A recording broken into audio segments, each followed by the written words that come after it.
Daniel Barbosa was a Colombian serial killer who raped and murdered at least 72 young girls between the 1970s and 1980s in both Colombia and Ecuador. His crimes are largely unknown despite his number of victims, but he is considered one of the most remorseless and sadistic killers in recent history, which led to him being nicknamed the Sadist of El Charquito and the Monster of the Mangroves. Welcome to Evil Among Us.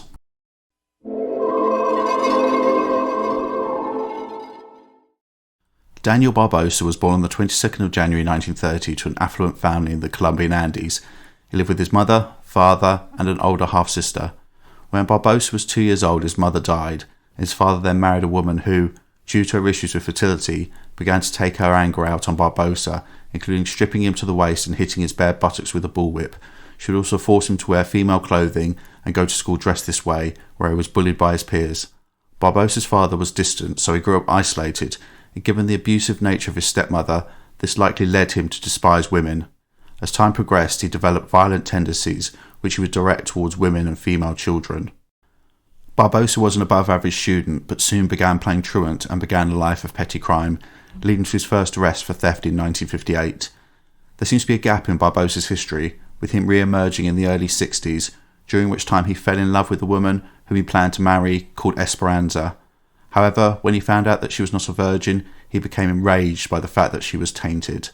In a twisted deal made in hell, Esperanza and Barbosa made an agreement that he would stay with her if she helped him find virginal girls to have sex with. As a result of this partnership, Esperanza lured 5 young girls into the couple's property, where they were drugged and raped by Barbosa, although he did not kill any of them. In 1964, Barbosa was arrested and convicted of these crimes.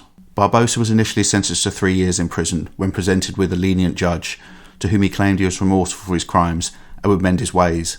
However, this sentence was overturned, and Barbosa was sentenced to 8 years by a separate judge who considered the original sentence too lenient. This seems to have been a turning point for Barbosa, with him appearing to decide to punish the world for his perceived persecution and to not leave any of his future victims alive to testify against him. Upon his release, Barbosa engaged in his campaign of murder, which lasted for the next 10 years. His first kill occurred in approximately 1973 in Colombia, where, upon seeing a 9-year-old girl, he abducted her from school, and after raping and assaulting her, he killed her. Barbosa quickly developed a modus operandi to gain access to victims. Specifically, he would target lower-class girls who were desperate for work. He'd pretend to be a foreigner who needed to deliver a large amount of money to the church, and he would give them some if they accompanied him. Sometimes he would use sweets to lure the children away, with sweet wrappers being found in the locality of some of his victims' bodies. However, he managed to lure them into his company. Eventually, Barbosa would take them into the woods, rape them, and then murder them. Barbosa would rape the children when they were alive, and then kill them via strangulation, or sometimes by stabbing them with a knife, or attacking them with a machete, where he would slash them to death, and then dismember their bodies post-mortem. Barbosa specifically targeted young girls between the ages of 10 to 12 years old, due to him believing that his victims were virgins. Barbosa is quoted as saying that the reason why he liked to assault virgins was because they cried more when he attacked them. It's clear based on this that the pain and distress of his victims was of paramount importance to Barbosa, and this is also shown by the method of killing them, with strangulation, stabbing or hacking them to death being very personal and protracted ways to murder, during which time he would have heard the victims' screams and watched the light go out of their eyes.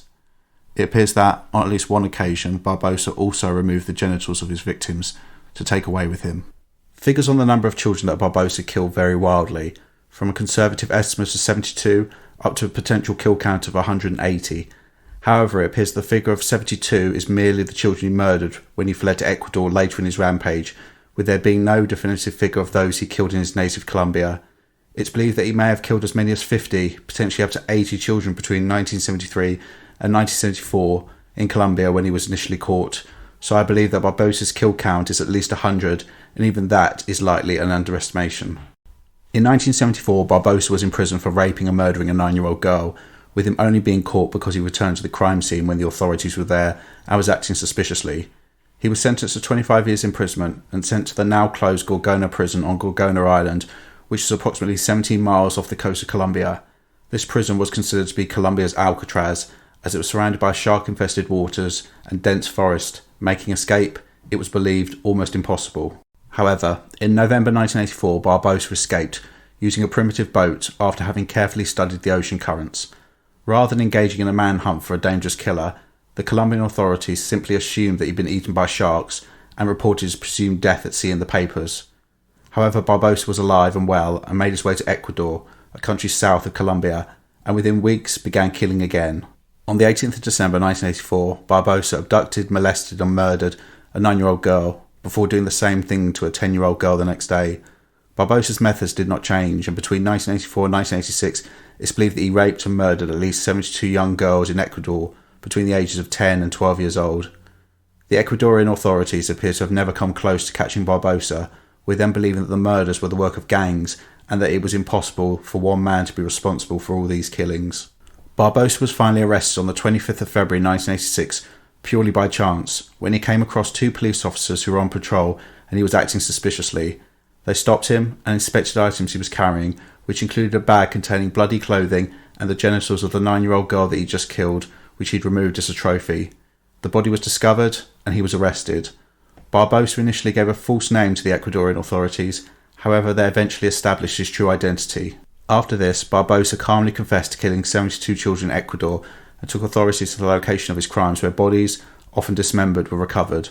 Barbosa showed absolutely no remorse for his crimes, and he said he killed because he wanted revenge on women's unfaithfulness. He hated them for not being what he believed women should be, i.e. virginal and pure. In 1989, Barbosa was sentenced to, brace yourself, 16 years in prison for the murders he confessed to, as this was the maximum sentence available in Ecuador at the time. However, luckily, Barbosa would never see freedom again, and it appears karma caught up with him, as on the 13th of November 1994, he was stabbed to death in prison by the relative of one of his victims. He was 64 years old at the time of his death. It's difficult to get an accurate picture of Barbosa, as there's almost no information on him available, which is something I'll come back to in a minute, and what little there is from an interview conducted by a journalist with him in prison in 1986, and I'm not sure you can trust the word of a serial killer. However, there is enough information to give a rough sketch of the man Barbosa was and what drove him. Specifically, there's one element of his behaviour which I think is true of a lot of offenders, not just serial murderers, but many violent and sexual offenders, and that is their self-centred and self-entitled attitudes and a completely distorted internal cognition which enables them to justify their behaviour even if their rationale doesn't make any sense. Take Barbosa. So he was a man who was obsessed with virgins and apparently killed his victims because of his hatred of women and their unfaithful nature. However, he did not target adult women, he killed innocent children who did not fit in the category of those people who he apparently hated.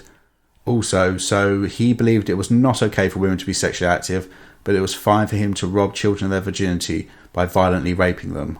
Instead, I believe that Barbosa saw females in general merely as things to be used, and he enjoyed wielding power over them. This included the high he likely felt by feeling that he was robbing these children of their virginity, their innocence, and then torturing them and killing them, with the methods he used showing his sadistic tendencies, with him enjoying the terror and pain they felt in their last moments. He had no empathy or remorse for his behaviour, and was invariably a psychopath. I have little doubt that Barbosa confessed to his crimes in order to shock and make a name for himself. Potentially he felt he had little to lose, as, even if he confessed to 1,000 murders, he would only be in prison for 16 years and would eventually be released to kill again. I found this case interesting to look into, as there's almost no information on Daniel Barbosa. Have you ever heard of his case before? If not, are you surprised by how prolific he was? It should be noted that Barbosa is not the only prolific serial killer from Latin America. There's also Pedro Lopez, believed to have murdered around 300 girls in Colombia, Peru and Ecuador, as well as Luis Garavito, who raped and murdered at least 193 boys in Colombia, Ecuador and Venezuela. I intend to do videos on both cases at some point. Anyway, I find it curious that these 3 men appear to have killed at least 500 people between them, and a commonality is how little information there is about their crimes, and how they appear to have been able to kill with impunity for years across countries without any real attempt to stop them, as well as them all receiving shockingly light sentences. Barbosa was killed in prison, but, had he not, he would have been released some time ago. Pedro Lopez was released 20 years ago, his location is unknown, and Luis Garavito is eligible for parole this year. So, I'm going to do some research on why these factors are present in these cases. Is it a case that at the time of these killings in the 70s, 80s and 90s, there was just not the resources to investigate crimes of this scale? Did people just not care?